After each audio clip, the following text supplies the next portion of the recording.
हर शख्स अपने करतूतों के बाइस गिरफ्तार होगा, मगर दाहिनी तरफ वाले नेक लोग जन्नतों में होंगे और पूछते होंगे, यानी आग में जलने वाले गुनाहगारों से, कि तुम दोजख में क्यों पड़े?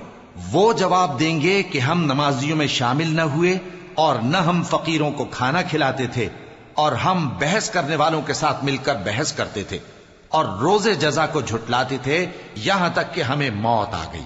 तो सिफारिश करने वालों की सिफारिश इनके हक में कुछ फायदा न देगी।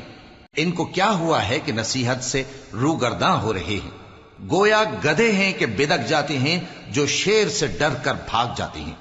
असल यह है कि इनमें से हर शख्स यह चाहता है कि उसके पास खुली हुई किताब आए। ऐसा हरगिज नहीं होगा। हकीकत यह है कि इनको आखिरत का खौफ ही नहीं। कुछ शक नहीं कि यह कुरान नसीहत है, तो जो चाहे इसे याद रखे, और याद भी तभी रखेंगे जब अल्लाह चाहे।